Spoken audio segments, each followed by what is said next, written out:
আল্লাহর প্যারা মেহবুব নবীজি সাল্লাল্লাহু আলাইহি সাল্লাম বলেন, আমার উম্মতেরা রে, পূর্ব জামানাতে ইয়ামান দেশের একজন রাজা ছিল। এই রাজার রাজ দরবারে একজন জাদুকর ছিল। জাদুবিদ্যার মাধ্যমে বিভিন্ন কাজ সে হাসিল করে সে রাজাকে সাহায্য করত। তো খুব মনোযোগ দিবেন, তো জাদুকর জাদুবিদ্যা দিয়ে বাদশার সাহায্য করত। একদিন জাদুকর বলতেছে, বাদশাহ আমি তো বৃদ্ধ হয়ে গেছি, বয়স শেষ, কোন সময় মরে যায় ঠিক নেই, তা আপনি একটা মেধাবী সুদর্শন বালককে আমার কাছে দিয়ে যান, আমি তাকে জাদুবিদ্যা শিক্ষা দিয়ে আমার প্রতিনিধি বানিয়ে আপনার রাজ দরবারে নিযুক্ত করে যাই। তো বাচ্চা বলল, হক, কথা তো সুন্দর। তো একটা যুবককে ঠিক করছে, যুবকের নাম ছিল আব্দুল্লাহ ইবনে তামির। তো আব্দুল্লাহ ইবনে তামির খুব মেধাবী ছিল এবং সুদর্শনী সুন্দর যুবক। প্রত্যেক দিন জাদুকরের কাছে এসে জাদুবিদ্যা শিখত। একদিন আব্দুল্লাহ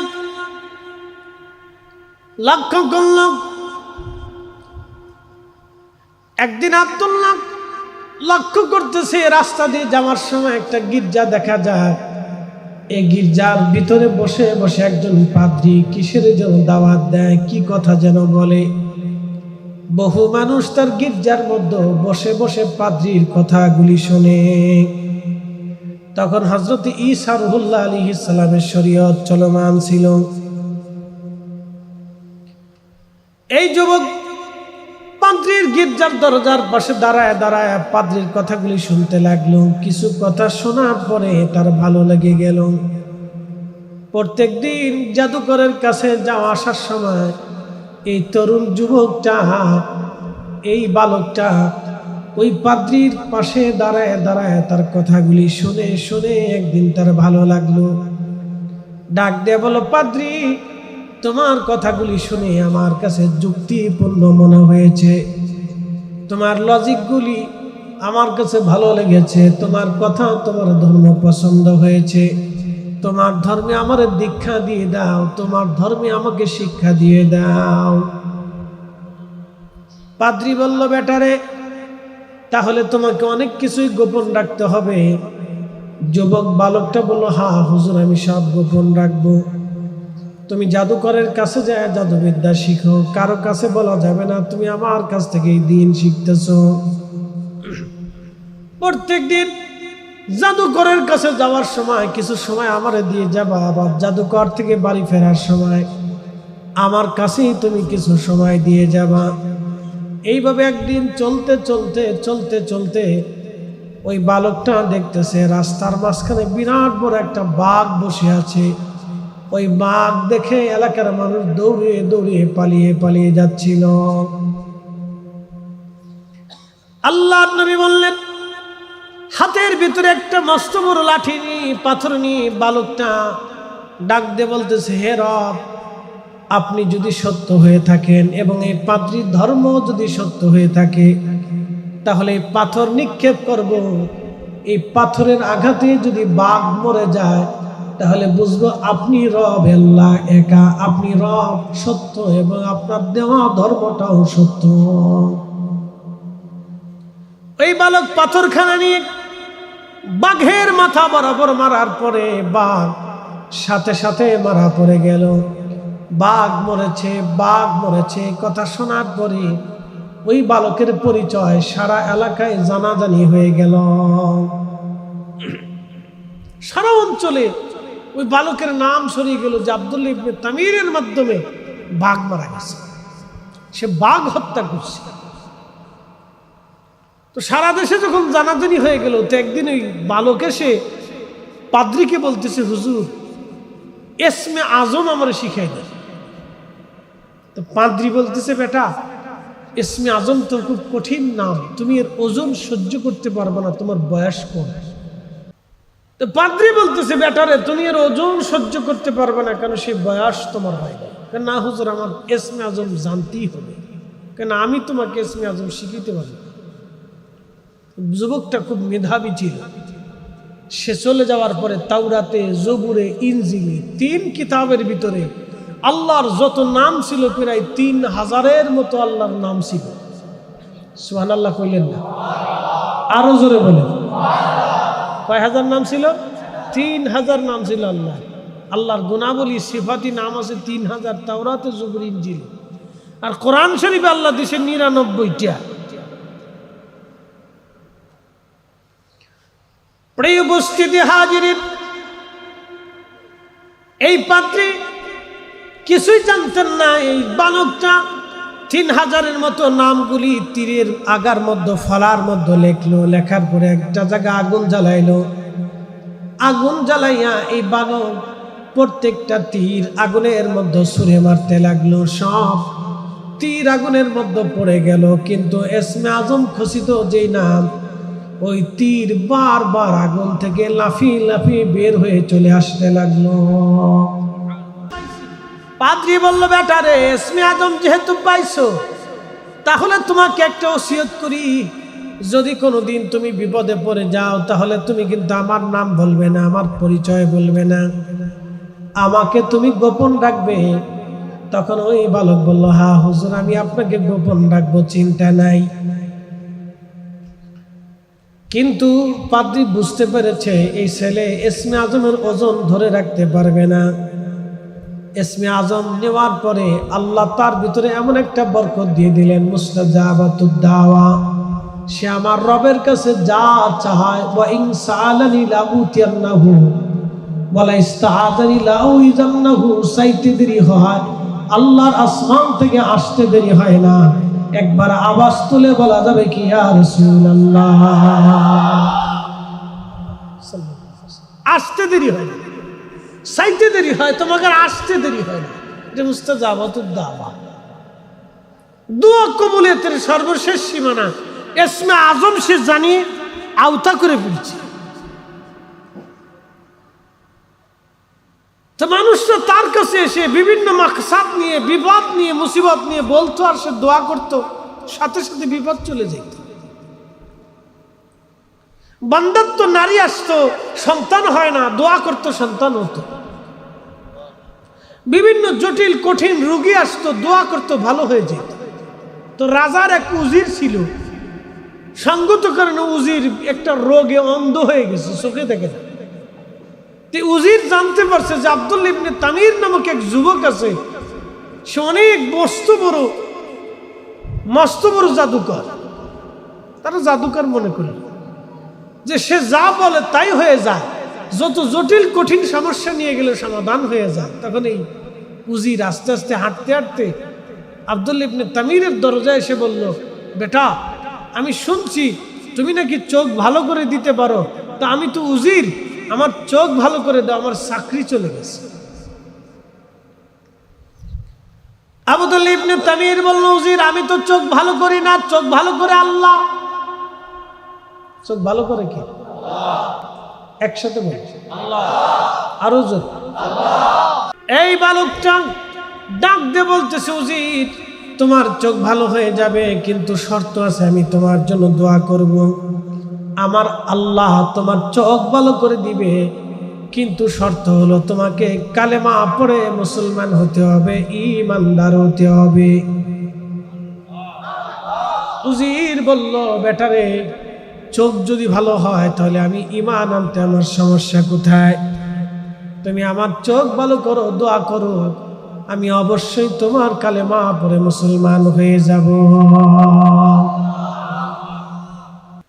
খুব মনোযোগ দিবেন। আব্দুল্লাহ ইবনে তামির দোয়া করলেন, চোখ ভালো হয়ে গেল।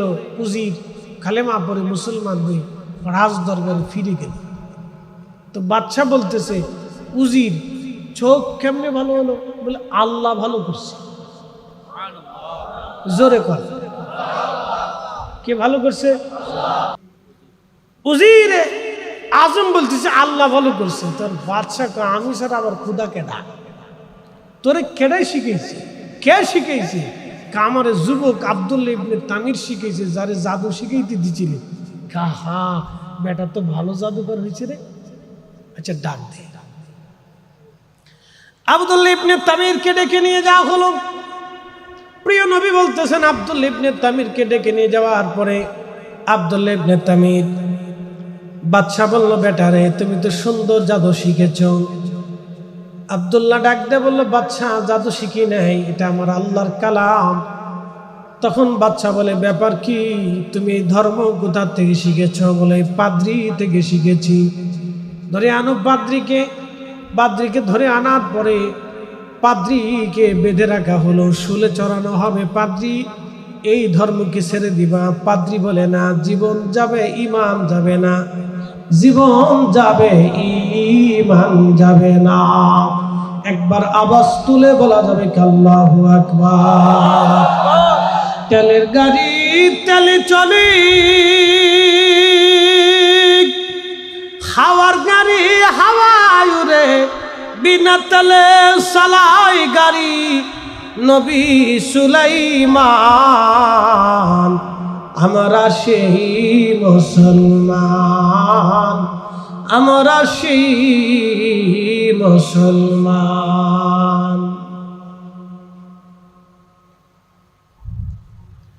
মনোযোগ দিয়ে শুনবেন। পাদ্রী গলার মাথার উপরে কোনাত চেপে ধরল। বাদশার লোকেরা বলো, কালেমা সারবি? বলে, না। তাহলে তোমাকে কোনাত দিয়ে চিরে চিরে ফেরে ফেলা হবে। পাদ্রীর মাথা থেকে কোনাত দিয়ে ফেরে ফেরে ফেরে ফেরে পুরা শরীর দ্বিখণ্ডিত করে তাকে শহীদ করা হলো। পাদ্রী জীবন দিল, কিন্তু ঈমান দিল না। বাদশা বলল, যুবক আব্দুল্লাহ, বালক আব্দুল্লাহ, তুমি কি ধর্ম ছাড়বে? বালক বলল, বাদশা, এটা কখনোই হতে পারে না, এই ধর্ম আমি কখনোই ছাড়ব না। বালককে বলা হলো, তাহলে তাকে শুলের মধ্যে চড়াও। শুলের মধ্যে চড়াইয়া তার বুক লক্ষ্য করে তীর ছুঁড়ে মারা হলো। যতগুলি তীর তাকে মারা হলো, সবগুলি তীর তার বুকের সামনে থেকে সরে সরে জমিনে মাটির মধ্যে পড়ে যেতে লাগলো। একটা তীর তার বুকের মধ্যে বিঁধে যায় নাই। জোরে বলা যাবে সুবহানাল্লাহ। একটা তীরও ঢুকলো না। বাচ্চা বলল, তোকে পাহাড়ে নিয়ে যাও। বাচ্চা ডাক দেয়, বালক রে, তোর বুকের মধ্যে তীর কেন ঢোকে না? কে তোকে বাঁচায়? বালক ডাক দেখে, বাচ্চা, আমার রব, আমার আল্লাহ আমাকে বাঁচায়। ঠিক আছে, তাহলে তারে পাহাড়ের উপরে নিয়ে যাও। পাহাড়ের উপরে সৈন্যরা নিয়ে গেল পাহাড় থেকে ফেলে দেওয়ার জন্যে। পাহাড়ের চূড়াতে নিয়ে যখন তাকে ফেলে দিবে, ভূমিকম্প হয়ে রাজার সৈন্যরা পাহাড় থেকে পড়ে মারা গেল। ওই বালক হেঁটে হেঁটে আবার রাজ দরবারে আসছে। রাজা ডাক ডাকে, বালক, কে তোমাকে বাঁচাইলো? বালক ডাক ডাকে, রাজা, আমার রব, আমার আল্লাহ আমাকে বাঁচাইছে। কখনো তোমাকে যদি ভুলি, হেদায়েতের আলো জেলে নিয় কাছে তুলি। কখনো তোমাকে যদি ভুলি, হেদায়েতের আলো জেলে নিয় কাছে তুলি। ঠাই দিও প্রিয়তম ওগো মহিয়ান, তুমি রহমান, তুমি মেহেরবান। অন্ধ গাহে না শুধু তোমারি গুণগান, অন্ধ গাহে না শুধু তোমারি গুণগান। বুঝেও বুঝে না তবু শান, তুমি রহমান, তুমি মেহেরবান। সালাতুন ইয়া রাসূলুল্লাহ,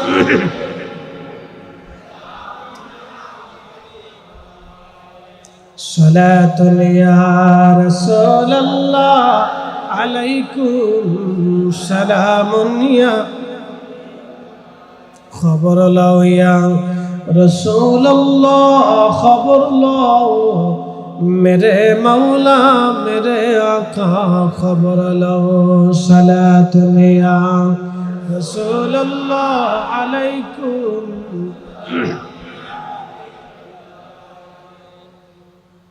এ ভাইরা আমার,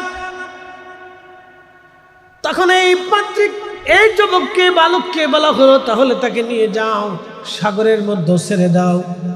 সাগরে নিয়ে যাওয়া হলো। বর্তমান ইয়ামান সাগরের ভিতরে তাকে নিয়ে যাওয়া হলো। সাগরে নিয়ে যে গভীর সাগরে যখন রওনা করা হলো, ঝড় তুফানে নৌকা ডুবে গেল, জাহাজ ডুবে যে রাজার সৈন্যরা মরে গেল।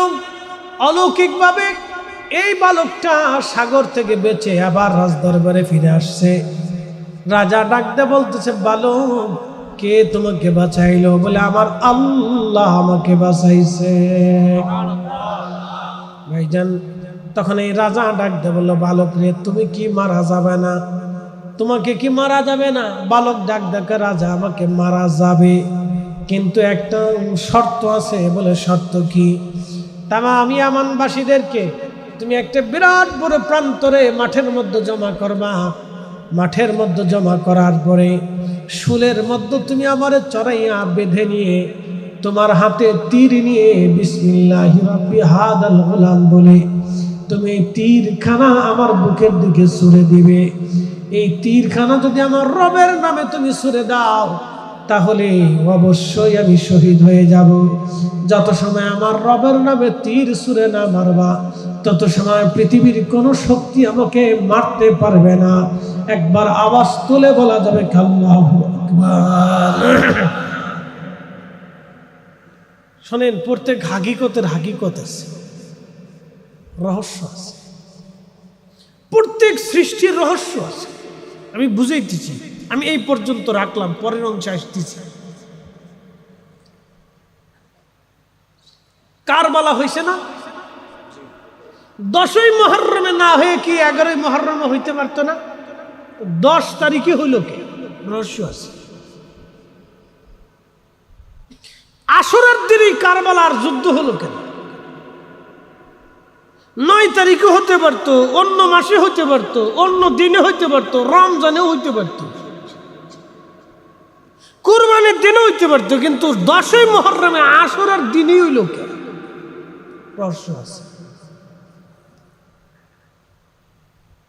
এই আশুরার দিনে নবী নূহ আলাইহিস সালামকে আল্লাহ নৌকা থেকে নামাইছিল। সুবহানাল্লাহ কইলেন না? সুবহানাল্লাহ কেন কইতেছেন বুঝাইতেছি। এখন প্রশ্ন করি, নূহ আলাইহিস সালাম কি আশুরার 10 তারিখে আল্লাহ নূহ থেকে নিলেন না নূহকে দিলেন? দিলেন। কিন্তু আশুরার 10 তারিখে আল্লাহ আমার নবী থেকে নিলেন। একসাথে কর না মারহাবা। রহস্য আছে না? হ্যাঁ, রহস্য আছে। সাইয়েদুনা ইব্রাহিম আলাইহিস সালাতু ওয়াস সালাম 40 দিন আগুনের ভিতরে, আগুন থেকে যেই দিন বের করলেন সেই দিন আশুরার 10। তাহলে ইব্রাহিম আলাইহিস সালাম থেকে কি আল্লাহ নিলেন না ইব্রাহিমকে দিলেন? কিন্তু এই আশুরার 10-এ আল্লাহ আমার নবী থেকে নিলেন। এটা হলো রহস্য। মূসা আলাইহিস সালাতু ওয়াস সালাম নীল নদের সামনে, পিছনে ফেরাউনের বাহিনী, আল্লাহ বলেন হাতের লাঠি আঘাত করো। লাঠি আঘাত করলো, 12টা রাস্তা হয়ে গেল। ফেরাউন ডুবে মরল, মূসা আলাইহিস সালাম তার উম্মত নিয়ে পার হয়ে গেল। প্রশ্ন করি, এই দিনে কি আল্লাহ মূসা আলাইহিস সালাম থেকে নিলেন না মূসাকে দিলেন? কিন্তু এই দিনে আল্লাহ আমার নবী থেকে ইমাম হুসেইনকে, তার সন্তানদেরকে শাহাদাত দিয়ে আল্লাহ তার নবী থেকে এই আশুরার দিনে নিলেন। কথা ঠিক আছে কিনা? রহস্য বেদ আছে, হাকিকত আছে। আল্লাহর প্রত্যেকটা কাজের মধ্যে হাকিকত আছে। বলে কিভাবে? কোরআন থেকে বুঝাচ্ছি। ওয়াতাফাক্কারুনা ফি খালকিস সামাওয়াতি ওয়াল আরদ, আসমান ও জমিনের ভিতরে যাহা আছে তোমরা তাহা নিয়ে ফিকির করো, চিন্তা করো, গবেষণা করো। মুসলমানরা করে? করে না। মুসলমানরা মানকি জীবে বিড়িটা নেই, উক্কাটা নেই, কেমনে ফান বানাইবো এটা করে। কিন্তু সৃষ্টি নিয়ে গবেষণা করেন যে এটা দিয়ে আল্লাহ কি করলো। বাচ্চারা আমার দিকে তাকাও, শয় না বাবা, মুসল্লি বালা, সামনের কাতারে বই রয়েছে। এটা যে ম্যানেজ করা বিরাট বড় কষ্ট। ছাগলের ছোট ছোট বাচ্চা আছে না, এটি ধরে রাখা যায় না, তুফান। গরুর ছোট ছোট বাচ্চা আছে, তুফান। বিড়ালের ছোট বাচ্চা, ছোট ছোট যত বাচ্চা আছে, যত পশু পাখি মানব দানব জিন ফেরেশতা, ফেরেশতাদের তো নাই, জিনদের যত ছোট ছোট বাচ্চা আছে এটি ধরে রাখা যায় না, এটি তুফান। তো মানুষের আমাদেরও যারা বাচ্চা কাচ্চা আছে এটি ধরে রাখা যায় না, এটি তুফান। তুফান এটি যে বয়ে রয়েছে আমার 7 কপালের ভাগ্য, এটি যে বয়ে রয়েছে এটা আমার ভাগ্য।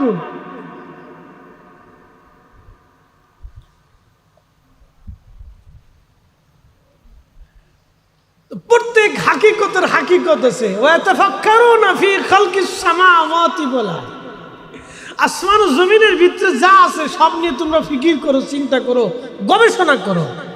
গবেষণা করার পরে তুমি কি করবা? তুমি নিজেই বলবো রব্বানা মা খালাকতা হাযা বাতিলা, আল্লাহ কোনো কিছুই বেহুদা আপনি সৃষ্টি করেন নাই। তার মনে রাখবেন কোন ঘটনাই আল্লাহ বেহুদা ঘটায় নাই। আশুরাও আল্লাহ বেহুদা করাই নাই, বারাত আল্লাহ বেহুদা দেন নাই, জুমার রাতও বেহুদা দেন নাই, ঈদের দিনও বেহুদা দেন নাই। প্রত্যেকটা ধর্মীয় বিধান আল্লাহ কোনো না কোনো কারণে দিয়েছে। অতএব সুহাদা কারবালাকে যারা ছোট করে দেখবে ওরাই হলো এদেশের প্রকৃত আল্লাহর নবীর দুশমন। কথা বলেন ঠিক না?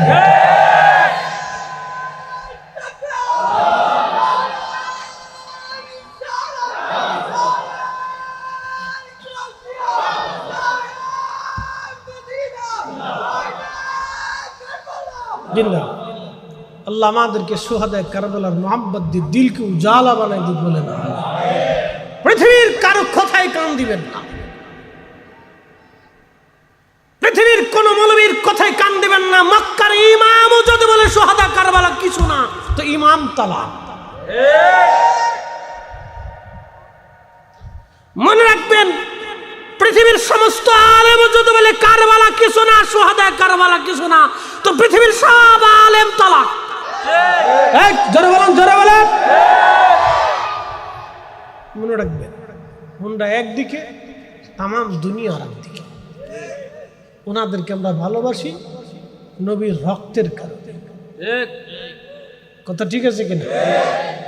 রাসূলের রক্তের কারণে। সাহাবায়ে কেরাম আমাদের সর্বোচ্চ সম্মানের জায়গা। ওনাদের কোনো বিষয়ে আমরা কলম ধরব না, কথাও বলব না। কি কথা ঠিক আছে কিনা? মনে রেখেন ওনাদের সম্মান অনেক ঊর্ধ্বে। যাদের প্রশংসা আল্লাহ নিজে কোরআন দিয়ে বলছে, জবান দিয়ে বলছে, তাদের বিরুদ্ধে কথা বলার দুঃসাহস আমাদের কলিজায় যেন কখনো না আসে। মনে রেখেন, এটা মনে রাখবেন। প্রিয় উপস্থিতি হাজিরিন, মূল আলোচনায় ফিরে যাচ্ছি। এই যুবক এই তথ্য যখন দিল, বাদশা তখন তামাম ইয়ামানবাসীদেরকে ডাকলেন, ডেকে বিরাট বড় প্রান্তরে মাঠের মধ্যে জমা করলেন, শুলের মধ্যে চড়াইয়া। বাদশা আবার নিজে হাতে তীর ধনুক নিয়ে ওই বালকের আব্দুল্লাহ ইবনে তামিরের বুক লক্ষ্য করে তীর ছুঁড়ে মারলেন। আমার রবের নাম নিয়ে যখন তীর ছুঁড়ে মারলেন, তখন তীর যে আব্দুল্লাহ ইবনে তামিরকে শহীদ করে দিল। আব্দুল্লাহ ইবনে তামির যখন শহীদ হয়ে গেল, ওনার কপালের এইখানে আঘাত লেগেছিল, আঘাতে তিনি শহীদ হয়ে গেলেন। শহীদ হয়ে যাওয়ার পরে ওই যে লক্ষ লক্ষ ইয়ামানবাসী সবাই বলে উঠল, আমরা এই বালকের রব আল্লাহর উপরে ঈমান আনলাম। লা ইলাহা ইল্লাল্লাহ, লা ইলাহা ইল্লাল্লাহ, লা ইলাহা ইল্লাল্লাহ, লা ইলাহা ইল্লাল্লাহ, লা ইলাহা ইল্লাল্লাহ। যখন এই কালেমা পড়ে সবাই মুসলমান হয়ে গেল, বাদশা ডাক ডাকা, হায় হায় করলাম কি। যেখানে গেলেন ইসলাম আল্লাহ সেখানে নিলেন। ওলিদের পদচারণা যেই জমিনে বেশি, ইসলামের দাওয়াত সেই জমিনে বেশি। আল্লাহ আল্লাহ তার ওলিদের পথে আমরা কবুল করে নিক। আওয়াজ তুলে জোরে বলেন আমিন। লক্ষ লক্ষ মানুষ কালেমা পড়ে ফেলল, তো বাচ্চাকে হাই হাই মারতে ছেলে মেয়ে একটা তো মূল্য, কিন্তু হাজার হাজার তৈরি হয়ে গেল, এটা কি হইল? তো বাচ্চা সৈন্যদেরকে বললো, এক কাজ করো, এই শহরের দেশের মরমরে বিরাট বড় বড় করে গর্ত খনন করে লাকড়ি ঢেলে আগুন ধরিয়ে তারপরে এই আগুনের কুণ্ডলীর ভিতরে যারা আমাকে ক্ষুধা মানবে তাদেরকে ছেড়ে দিবে, যারা আমাকে ক্ষুধা মানবে না তাদেরকে আগুনের মধ্যে ফেলে দিবে। এইভাবে মারতে মারতে মারতে মারতে 20,000, একসাথে কোন আল্লাহু আকবার, 20,000 মানুষ সেই দিন আগুনের ভিতরে মরে, আগুনের ভিতরে ফালাইয়া 20,000 মানুষকে সেই দিন শহীদ করা হলো। 20,000 মানুষ এক ডাকাতে কালেমা পড়ে নিল, ঈমান নিয়ে নিল, কবরে গেল। প্রিয় নবী বললেন, আল্লাহর মেহবুব নবী বললেন, সবার শেষে একজন নারীকে ধরে নিয়ে যাওয়া হচ্ছিল আগুনের দিকে। ওই নারীর কোলের মধ্যে ছোট্ট শিশু ধরে রাখা। মহিলা চিন্তায় পড়ে গেল, মহিলা নিজের সন্তান নিয়ে চিন্তায় পড়ে গেল, আমি মরে যাই, কিন্তু আমার বাচ্চাটা কে বাঁচবে, বাচ্চাটাকে কে বাঁচাবে? মহিলা ইতস্ততা করতেছিল, ছুটে পালানোর চেষ্টা করতেছিল, কিন্তু মহিলাকে টেনে টেনে বাচ্চা সহ আগুনের কাছে নিয়ে যাওয়া হলো। তখন এই ছোট্ট বাচ্চার জবান খুলে গেল, বাচ্চা ডাক ডাকা, মা তুমি যে আগুনের কুণ্ডলীকে আগুন দেখো মা, সেটা আগুন না, সেটা আল্লাহর বেহেশতের বাগান। ওরে মা, এটা আল্লাহর বেহেশতের বাগান, তুমি ভয় পাইও না মা, এটা জান্নাত মা। তুমি যেটা আগুন দেখো মা, সেটা আমি আগুন দেখি না মা, এটা বেহেশতের বাগান মা, এটা বেহেশতের বাগান। এই ঘটনাকে কেন্দ্র করে আমার আল্লাহ সূরা নাজিল করলেন, ওয়াস-সামাই যাতিল বুরুজ, বুরুজ বিশিষ্ট আসমানের কসম, বুরুজ বিশিষ্ট আসমানের কসম। আল্লাহ এই ঘটনাকে বলতে যে রব্বুল আলামিন আগে কসম করলেন, সামাই যাতিল বুরুজি ওয়াল ইয়াউমিল মাউউদ, কিয়ামতের কসম করলেন, হাশরের ময়দানের কথা বললেন আমার আল্লাহ, ওয়াশাহিদি ওয়া মাশহুদ, সাক্ষী বাদী বিবাদীর কথা আমার রব আল্লাহ বললেন। খুব মনোযোগ দিবেন। এরপরে আল্লাহ বললেন, কুতিলাস হাবুল উখুদুদিন নারি যাতিল ওয়াকুদ।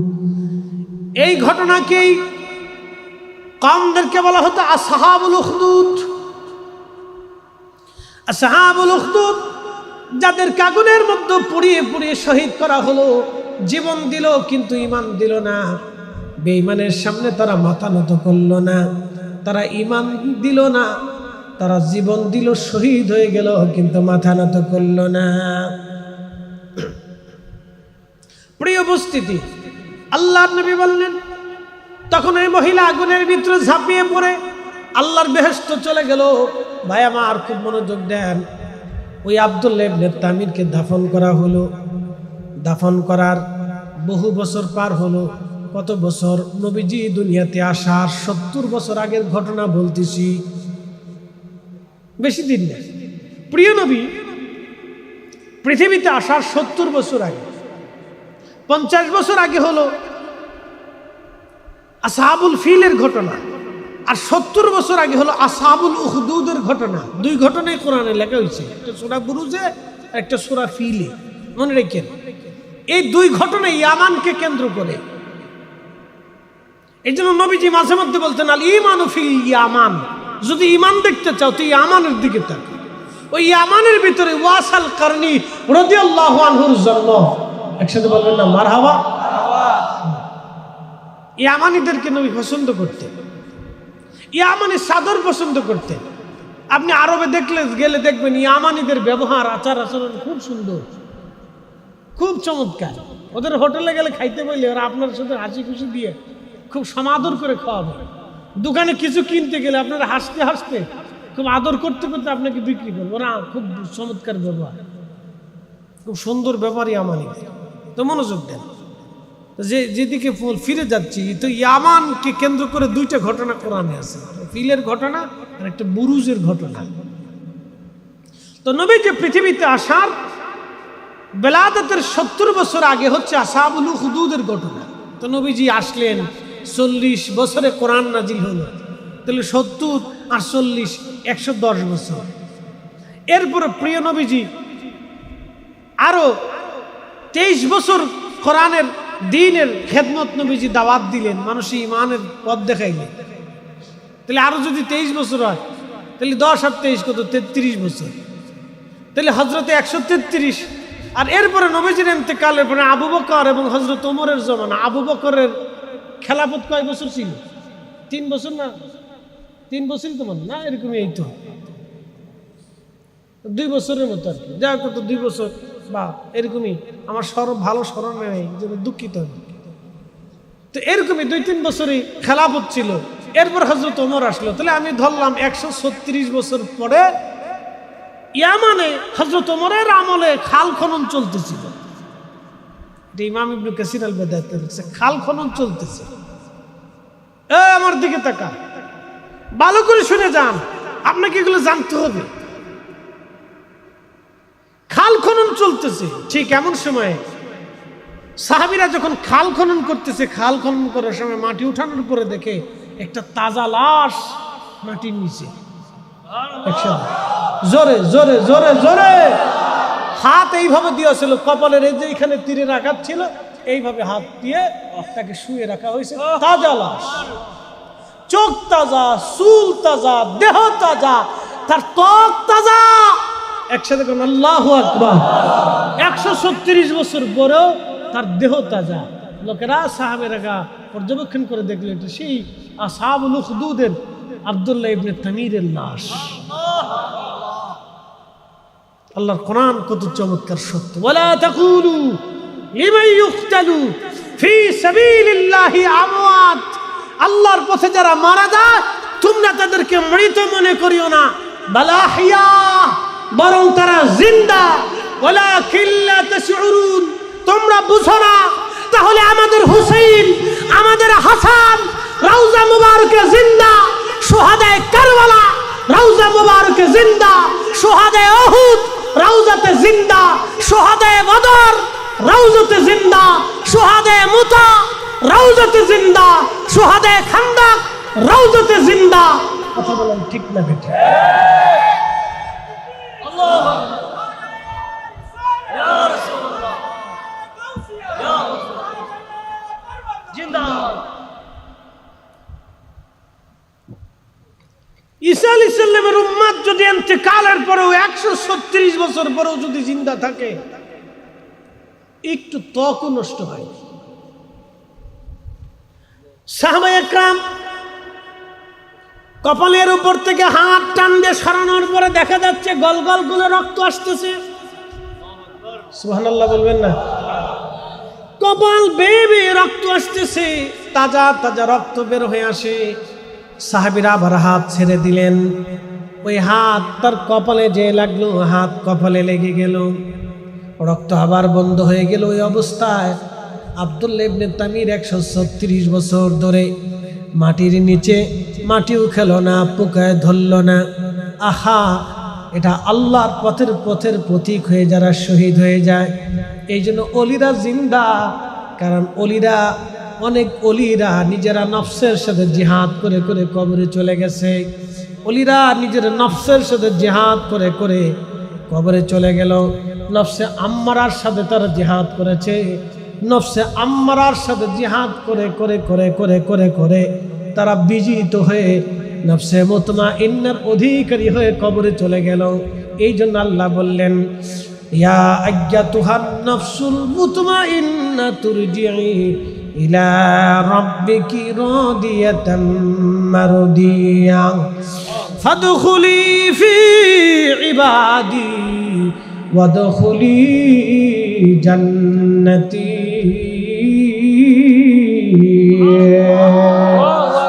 আল্লাহ ডাক দেখে আমার ওলিরা আমার জান্নাতে চলে আসেন। মারহাবা কর। আমার ওলিরা আমার জান্নাতে চলে আসেন। যে জান্নাতে আমার ওলিরা ঘুমায় ওই জান্নাতে আপনি আসেন। এই জন্য আল কবরু রওজাতুম মিন রিয়াজিল জান্নাহ, কোন কবর আল্লাহ রওজা বানায় দেয়। এই জন্য আমরা শাহজালাল ইয়ামিনীর রওজার পাশে যায় বসি, ওনার জিয়ারতে দাঁড়ায়, ওনারে সালাম দেই। উনি আমাদেরকে দেখে, উনি আমাদের জিয়ারত শোনে এবং আমাদের জন্য উনি দোয়া করে। বারাউলিয়া হযরতে মুহসিন আউলিয়া, হাজরাতে গরিবুল্লাহ শাহ, মিসকিন শাহ, বদর শাহ আউলিয়া, এরকম যত ওলির এই জমিনে ঘুমিয়ে আছেন সব ওলিদের মাঝে আমরা যাই, দোয়া করি। কারণ ওলিরা কবরে জিন্দা। একবার জোরে বলা যাবে কি মারহাবা। তারা আমাদেরকে দেখে, একসাথে বললেন, তারা আমাদেরকে দেখে, আমাদের জিয়ারত তারা শোনে, আমাদের সালাম তারা শোনে। এই জন্য তাদের কাছে দাঁড়াইলে আদবের সাথে দাঁড়াইতে হবে, একিনের সাথে দাঁড়াইতে হবে, মহাব্বতের সাথে দাঁড়াইয়া মহাব্বত নিয়ে তাদের জন্য দোয়া করতে হবে, ফাতিহা পড়তে হবে, দোয়া দিতে হবে, হাদিয়া পাঠাইতে হবে, দোয়া করবেন। ওনাদের উসিলে নিয়ে নিজের মাকাসাতগুলি রবের আদালতে পেশ করবেন। অলির খাতিরে আল্লাহ আপনাকে ওই দরজা থেকে শূন্য পাঠাবে না। কারণ আপনার দাম না হলেও যিনি মাটির নিচে আছে তার দাম আছে। প্রশ্ন করি, জবাব দিবেন। মাটির নিচে যিনি গেছে, আপনার বুঝাই, আপনাদেরকে বুঝায়, স্বর্ণের টুকরা মাটির উপরে থাকলে কি বলে? স্বর্ণ। জবাব দেন, স্বর্ণের টুকরা রে মাটির উপরে থাকলে কি বলে? মাটির নিচে গেলে? জোরে কর, ডরেন না। মাটির নিচে গেলেও স্বর্ণ, মাটির উপরে থাকলেও স্বর্ণ। হীরকখণ্ড মাটির উপরেও হীরা, মাটির নিচেও হীরা। অলিরা মাটির উপরেও অলি, মাটির নিচেও অলি। হ্যাঁ, কথা কর না, জোরে বলে। শহীদরা মাটির উপরেও শহীদ, মাটির নিচেও শহীদ। নবীরা মাটির উপরেও নবী, মাটির নিচেও নবী। এই জন্য সমস্ত নবীরা জিন্দা। একসাথে কোন মারহাবা। এই জন্য যদি কোনোদিন মদিনাতুল মুনাওয়ারাতে যান তাহলে নবীজি রওজা মুবারকে আদবের সাথে সালাম দিতে হবে। কারণ আপনাকে বিশ্বাস করতে হবে আপনার নবী আপনাকে দেখতেছে। নজদি আপনারা শিখে দেবেন, কোনো কিছু নেই, শুধু সালাম দিয়ে চলে যাবে। শয়তানের ঘরে শয়তান, ওর 14 গোষ্ঠী বরবাদ, ওর জিন্দেগি বরবাদ। শুধু আপনাকে শিখে কিচ্ছু নেই, শুধু সালাম দিয়ে চলে যাবে। আপনাকে বুঝতে হবে প্রত্যেক হাকিকতের হাকিকত আছে, প্রত্যেক মারিফতের মারিফত আছে, রহস্যের রহস্য আছে। প্রিয় উপস্থিতি, সাহাবে কেরাম চিঠি লিখলেন হযরত ওমর রাদিয়াল্লাহু আনহুর কাছে, ইয়া আমিরাল মুমিনিন, এই 100 বছর পরে আব্দুল্লাহ ইবনে তামিরের লাশ ইয়ামানের মাটি খননের পরে পাওয়া গেছে। এখন আমরা কি করব? তার কি জানাজা পড়ব নাকি পূর্বাবস্থায় দাফন করে দেব? হযরত ওমরের কাছে শুধু ইয়ামান থেকে চিঠি আসলো। চিঠি আসার পরে হযরত ওমর চিঠির উত্তর দিয়ে দিলেন, নেক বক্ত বান্দা, আল্লাহর মকবুল বান্দা শহীদ আব্দুল্লাহ ইবনে তামিরের লাশ তোমরা পূর্বাবস্থায় সুন্দর করে দাফন কাফন করে দাও, জানাজা পড়াইতে হবে না, যেহেতু সে আমাদের শরীয়তে না, তার জানাজা দেওয়া লাগবে না, যেইভাবে আছে তোমরা সম্মানের সাথে তাকে দাফন করে রাখো। আব্দুল্লাহ ইবনে তামিরকে দাফন করে দেওয়া হলো সম্মানের সাথে। 136 বছর পরেও তার লাশ অক্ষত জিন্দা। আমাদের হুসাইন এখনো জিন্দা, আমাদের শুহাদায়ে কারবালা এখনো জিন্দা, আমাদের নবী এখনো জিন্দা। আল্লাহর মকবুল ওলি নফসের সাথে যারা জিহাদ করে, নফসে মুতমাইন্নার অধিকারী হয়ে যারা কবরে চলে যায়, তারা আল্লাহর কাছে জিন্দা। একবার আওয়াজ তুলে বলা যাবে কি মারহাবা। আল্লাহ আমাদেরকে ওলি হওয়ার তৌফিক নসিব করুন। আওয়াজ তুলে বলেন আমিন। সময় আর লম্বা করব না, অনেক রাত, দীর্ঘ রজনী। প্রত্যেক দিন আপনারা তাকরীর শুনবেন, প্রত্যেক নতুন নতুন উলামায়ে কেরামের কাছ থেকে সুন্দর সুন্দর কথা আল্লাহ আপনাদেরকে শোনাবে। বেশি বেশি শোনার তৌফিক আল্লাহ দান করুন, জোরে বলেন আমিন। তো মাহফিলটা কি চলবে না বন্ধ হবে? কি আপনাদের ইচ্ছা দেখি চলবে? বিশ্বযুদ্ধ হলে, দুর্ভিক্ষ হলে, বন্যা হলে, মহামারী হলে কেন চলবে? হুসাইনের মহাব্বতে চলবে, শুহাদায়ে কারবালার প্রেমে চলবে, নবীর ইশকে চলবে। কথা বলেন ঠিক না? মিশর আল আজহার বিশ্ববিদ্যালয়ের পাশে ইমাম সুলতানে কারবালা ইমাম হুসেইন রাদিয়াল্লাহু আনহুর মস্তক মুবারকের মাজার আছে, এখন আছে। ওটা কিয়ামত পর্যন্ত থাকবে। পৃথিবীতে only 1%, একজনই উনি, যার জিয়ারত দুই জায়গা চলে, যার জিয়ারত দুই জায়গা চলে। দুই জায়গা থেকে ওলিরা ফয়জুত নেয়, দুই জায়গা থেকে বরকত আসে, দুই জায়গা থেকে সালামের জবাব আসে। কি ভাবলেন আপনি? এটা আশ্চর্য না? সেই ইয়াজিদের দল বুঝবে কি চাতা? ওর কপালে তো হেদায়েত নেই, ও খালি ফাঁকি মাথায় দিয়ে পরের বাড়ি খেয়ে গেল, বুঝলো না ছাতা কিছু। কি কথা ঠিক আছে কিনা? ভালো করে শুনে দেয়। দেহ মুবারকের মাজার হচ্ছে ইরাকের কারবালা, লক্ষ লক্ষ কোটি কোটি আশিক কিয়ামত পর্যন্ত যাবে। মস্তক মুবারকের মাজার হচ্ছে মিশর আল আজহার বিশ্ববিদ্যালয়ের পাশে, কোটি কোটি কোটি কোটি আশিক কিয়ামত পর্যন্ত দুই স্থানে ওনার জিয়ারত চলমান রাখবে। এক মস্তক মুবারকে, একটা দেহ মুবারকে। দুই জায়গায় সালাম দিবে, দুই জায়গায় উত্তর আসবে, দুই জায়গায় জিয়ারত আসবে, দুই জায়গা থেকে বরকত পাবে। একই ব্যক্তি, দুই জায়গায় জিয়ারত চলমান, দুই জায়গায় সালাম চলমান।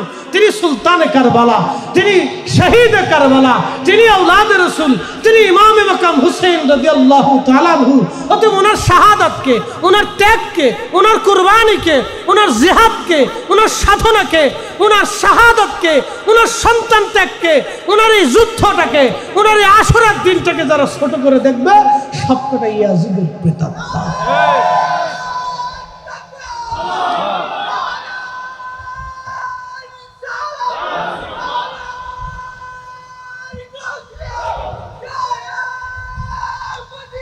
জিন্দাবাদ, জিন্দাবাদ, জিন্দাবাদ, জিন্দাবাদ। আল্লাহ আমাদেরকে মানার তৌফিক দান করুক। জোরে বলেন আমিন। সালাতুন ইয়া রাসূলুল্লাহ আলাইকুম সালামুন ইয়া হাবিবাল্লাহ আলাইকুম সালাতুন ইয়া রাসূলুল্লাহ।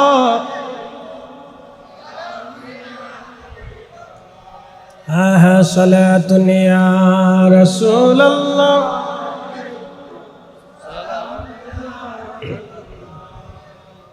বর্তমান গাজা, এটার আগে নাম ছিল আসকালান। ক্রুসেড চলতেছে, বুঝাচ্ছি আপনাদেরকে। আমরা তো বেদাতি বুঝাই। ক্রুসেডে ইউরোপিয়ান সমস্ত পৃথিবীর খ্রিস্টান ইহুদি বাহিনী মিলে একসাথে মুসলিম নিধন করার জন্য তারা ধর্মযুদ্ধ নাম দিয়ে মুসলমানদেরকে আক্রমণ করল। বুঝলেন? তখন মুসলমানদের খেলাফত, খলিফারা খালি ঘুমাইতো আর নারী নিয়ে মত্ত থাকত। মুসলমান পরাজিত হতে হতে হতে হতে হতে হতে মিশরের কোনা, সুদান টুদান থেকে শুরু করে মরক্কো, আলজেরিয়া, নাইজেরিয়া থেকে একেবারে মুসলমানদের বাইতুল আকসা, জর্দান এর এক অংশ দিয়ে লেবাননের বিরাট অংশ মিলে তারা দখল করে নিয়ে চলে গেল। মুসলমানদের প্রথম কেবলা খ্রিস্টানদের দখলে চলে গেল। প্রায় 100 বছর তারা দখল করে রাখে। কত মুসলমানের জীবন চলে গেছে, কত মুসলমানের জীবন চলে গেছে। কিন্তু আল্লাহ দুইজন বীর মুজাহিদকে মুসলমানদের জন্য দাঁড়া করাইলেন, সুলতান নুরউদ্দিন জাহাঙ্গীর আর সুলতান গাজী সালাউদ্দিন আইয়ুবী রাহিমাহুল্লাহ। শুনলে খুশি হবেন, সুলতান গাজী সালাউদ্দিন আইয়ুবী রাহিমাহুল্লাহর সেই আপন ভগ্নিপতি বাদশাহ মুজাফরউদ্দিন কুকুবুরি রাহিমাহুল্লাহ, যিনি ইরাকের ইরবলের বাদশাহ ছিলেন, প্রত্যেক বছরে লক্ষ দিনার খরচ করে, দিরহাম খরচ করে পবিত্র ঈদে মিলাদুন নবী পালন করতেন। একসাথে বলবেন না মারহাবা? আরো জোরে। তাহলে বুঝা গেল বাইতুল আকসা যারা দখল করছে তারা মিলাদুন নবী পালন করত। আস্তে কন কে? আরো জোরে কন, আরো জোরে। তাহলে মিলাদুন নবী পালন করা তো আমরা বেদাতি। তা আমরা তো তাদের দৃষ্টিতে আমরা বেদাতি, তাহলে সেই সময় বেদাতিরা এই বাইতুল আকসা দখল করেছিল। আজকে তোমরা অনেক বড় সুন্নতি, তাহলে সুন্নতিদেরকে বলেন তোমরা বাইতুল আকসা একটু দখল করে এসে যাও, যাও।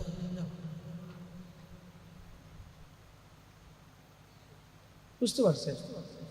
বুঝেছেন? ইতিহাস জেনে যায় ইসলামের অপরিসীম খেদমত কাদের দ্বারা হয়েছিল বুঝিলেন।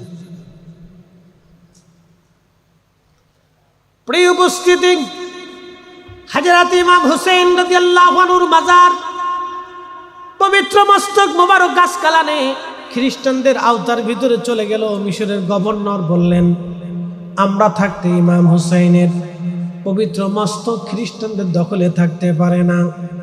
তিনি প্রস্তাব দিলেন বাদশার কাছে, খ্রিস্টান বাদশার কাছে, আপনি আমাদের ইমামের মাথা মোবারক দিয়ে দেন।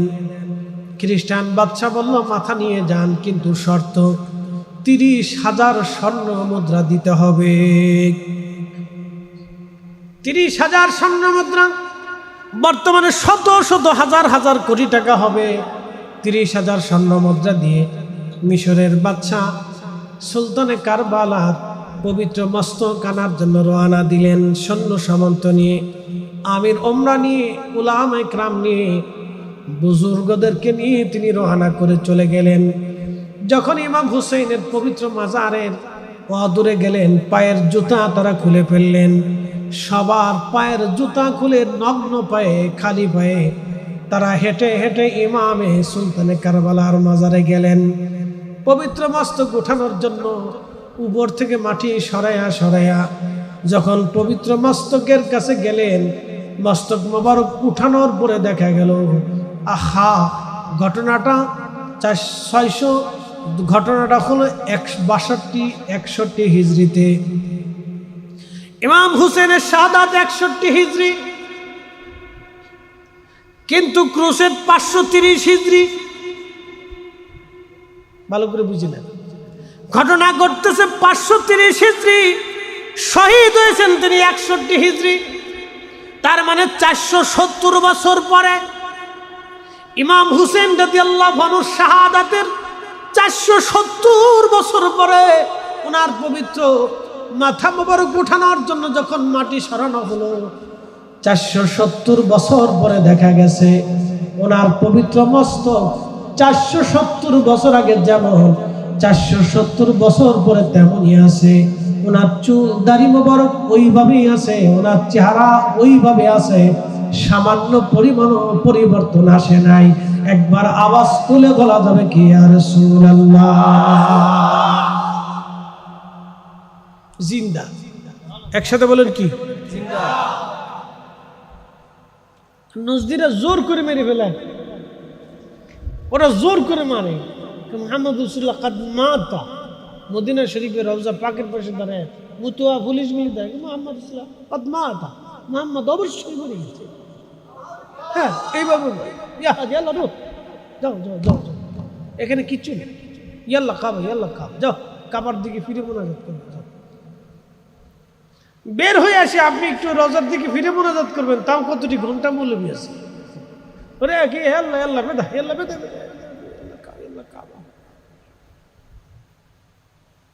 আমি রওজা শরীফের দিকে দাঁড়ায়া বিদায় লগ্নে খুব খারাপ লাগতেছিল যে মদিনা শরীফ থেকে চলে যাব, আর কোনোদিন আসার সুযোগ হয় কি হয় না জানি না, হায়াত থাকবে না বাঁচবো কি বাঁচবো না।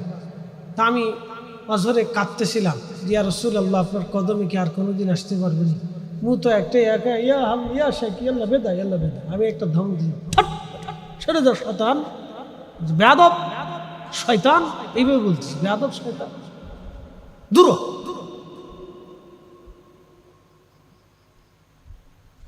এরকম শয়তান ওখানেও আছে, বুঝতে পারছেন? আপনাকে বাধা দিবে, এই হচ্ছে অবস্থা। তো ইসলামের রুহু মরে যাওয়ার কায়দা হয়ে গেছে, এটি মৃত প্রায়, এটা কিয়ামতের আলামত। দরবারে মুস্তফার সাথে বেয়াদবি, এটা কিয়ামতের আলামত। হাজি হজ করতে যায়, সালাম দিতে যায়, ছবি তুলে ভিডিও করে, কি করে না করে আল্লাহ জানে, কোনো অনুভূতি নেই। সে বোঝার চেষ্টা করে না যে সে কার দরবারে দাঁড়িয়েছে। কোথায় দাঁড়িয়েছে হাজির বুঝেই আসে না, সে কে বুঝেই আসে না যে কার দরজাতে দাঁড়িয়ে আছে। ইমাম হুসাইন রাদিয়াল্লাহু আনহু পবিত্র মাথা মোবারক আসকালান থেকে নিয়ে এসে মিশর আল আজহার বিশ্ববিদ্যালয়ের পাশে এখন যেখানে দাফন করা হয়েছে ওইখানেই সমাহিত করা। 470 বছর পর্যন্ত জিয়ারত চলতেছে। পৃথিবী যতদিন থাকবে ওনার 2 স্থানে জিয়ারত চলবে। তাহলে বুঝে গেছে হুসাইনের বিজয়, ইয়াজিদের পরাজয়। কথা ঠিক আছে কিনা? এখনো বাহানা দিয়ে যারা ইয়াজিদের প্রশংসা গাইতেছে সবকটি ইয়াজিদের আওলাদ, বংশধর। ওটা টিকে থাকবে, কিছু কিছু বংশধর তো থাকবে। লজ্জা সরম সারা বংশধর আর কি, লজ্জা সরম নাই তো। কুত্তার লজ্জা আছে তো ওদের লজ্জা নাই। কুত্তায় লজ্জা পায়, লাথি চাপড় দিলে দেখবেন ও লজ্জা চলে যায়, ওদের লজ্জা নাই, সরম নাই, বেহাইয়া। আল্লাহ বেহায়া থেকে আমরা হেফাজত করুক, জোরে বলেন আমিন। আল্লাহ এই সোহাদা কারবালা মাহফিলকে কবুল করে পশ্চিম কুসুমপুরা হুসাইনিয়া কাফেলা, এই কাফেলাকে আল্লাহ মঞ্জুর করুন। কিয়ামত পর্যন্ত বংশ পরস্পরের জন্য কাফেলার মাধ্যমে এই মাহফিল জিন্দা থাকে। হুসাইনের মোহাম্মত যেন মানুষকে বুঝাইতে পারে, আহলে বাইতের মোহাম্মত যেন মানুষকে বুঝাইতে পারে, আহলুস সুন্নাতুল জামাতের সঠিক আকীদার মেসেজ যেন মানুষকে আমরা দিতে পারি। কথা বলেন ঠিক না বেটি? হুসাইন কি আমাদের না অন্য কারো? হুসাইন কি আমাদের না শিয়াদের? হুসাইন কি আমাদের না শিয়াদের? হুসাইন তো আমাদের। কি কথা কর না কেন? হুসাইন আমাদের, আমাদের আমাদের। এই জন্য আমি মনে করি সোহাদা কারবালা মাহফিল বাংলাদেশের প্রত্যেক সুন্নিদের এলাকা এলাকা প্রতিষ্ঠিত করার দরকার। বুঝাইতে হবে যে হুসাইন আমাদের। কি কথা ঠিক আছে কিনা? হুসাইন ইমানদার, প্রত্যেক মুমিনের। আল্লাহ তৌফিক দান করুক, জোরে বলেন আমিন।